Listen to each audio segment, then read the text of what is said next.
Well, I'll just leave you with this statement, right? And we'll get off this topic. Mm-hmm. I remember reading, I think it was the Dale Carnegie book, How to Win Friends and Influence People. Like that's the book that Hitler Manson, Charlie Manson was reading. Possibly, I don't know. Yeah, it's a famous book. Is it all from like the 60s, 50s? Probably, yeah. Yeah, that's what Charles Manson used to get his followers. Yeah. But that's not what the book is known for. It's a huge bestseller, sold millions of copies around the world and so forth. I don't know about the Charles Manson part. You look it up. You're probably right. You're probably right. You're probably right, but I'm saying, but that's not the purpose of the book. No, I know. Right? It's the one friends. Influence. Influence mass murderers. He just influenced the wrong. He just happened to influence that guy, right? I get it, right? Man. But the one thing I remember always stuck to me in this book was he's, and they interviewed a lot of CEOs and everything else like that, when putting this book together. Mm-hmm. And the one thing they said is that when you look at the people in the biggest power positions who run companies and so forth, a lot of times they're not the smartest people. They're not, they're not always like PhDs and scientists. They're not experts in their field. What they know how to do better than anyone else is they know how to work with people and manage people and deal with people's emotions and expectations and get everyone working together towards a common cause. Those are the CEOs that are making the billions of dollars.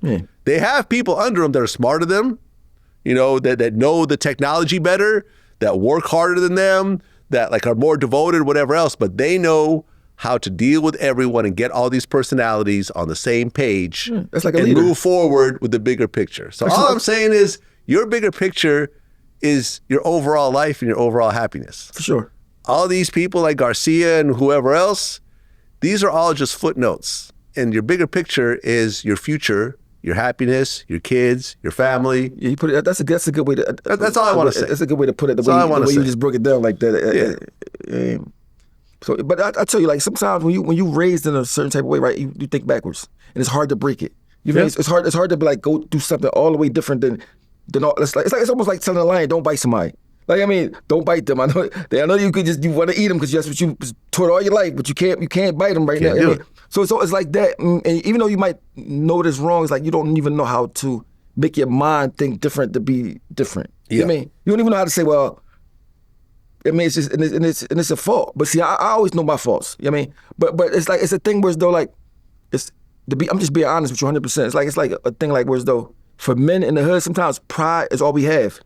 And ego is all we have. I mean, like if you, it's like almost. Yeah, but you have way more than pride and ego. Yeah, but most of our lives, that's all we had. Look at how many people tune in whenever you come here. At least 1 million people. Yeah, for sure. Right? You don't just have pride and ego.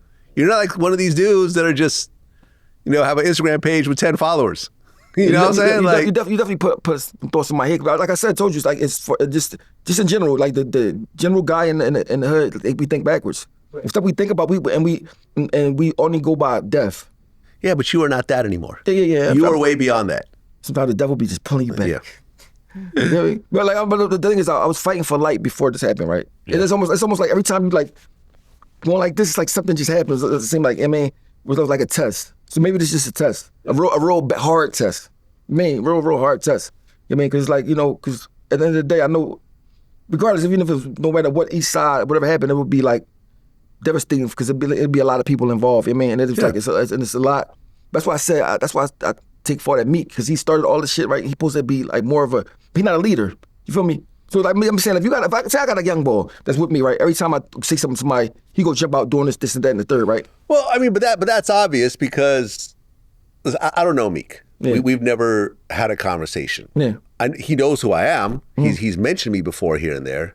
But like, if you just take a step back. Meek has never actually built a company. Dream Chasers is a cool name. It's got a cool logo, but there's never really been artists that have come out from Dream Chasers that have been successful. Dream Chasers is just Meek Mill's company that represents Meek Mill. That's it. Yeah. He is good at being Meek Mill, and that's it. Yeah, for sure. He hasn't created a movement. He didn't sign a bunch of artists.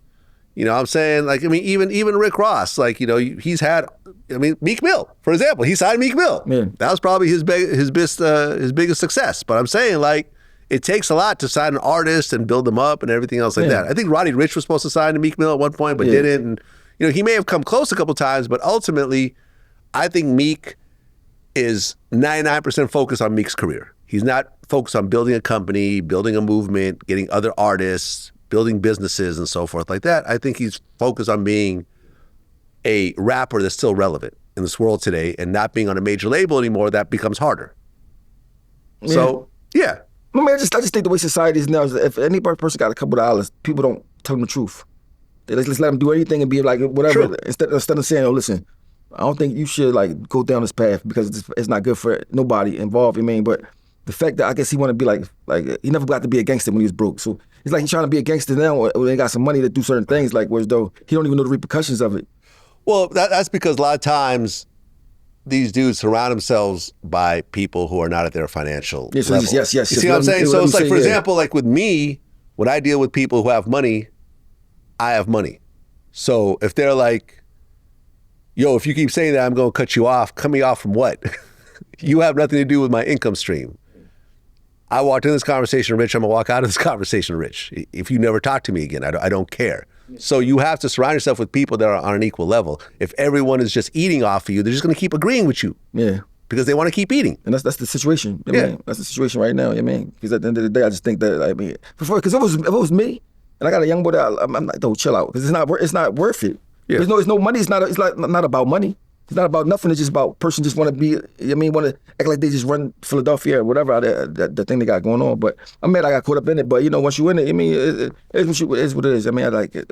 I mean, you can't rewind time. You can't say, well, I should have did this. I should have did that. It's like, I mean, but it's so crazy. If I had family and all that, people that's on some positive shit, bro, I'm with all that. Like, I mean, it's so crazy because that's like, how somebody good at something, but the shit they're good at, they can't do. Like, it's almost like a person like, man, I'm really good at fucking loan sharking. I'm real good at fucking being a terrorist, knocking down buildings, right? But I can't do it because this shit, it's wrong. That's so like there, I can't even do it. Like, so like, I'm trying to learn how to be like a regular civilian. And sometimes it's a struggle sometimes because in prison, you can't let nothing slide in prison. If you're in there for years and years and years and years. We're not in prison. No, I'm saying, listen, it's your mind frame. Like, if you do something for years and years and years, even if you're faking it, eventually it's going to become your personality. Like, I mean, it's like something that's come natural. So you jump out, then you think about it later, like, damn, I should have handled that a little bit different. But I mean, it's like it'd be like too late sometimes. I mean.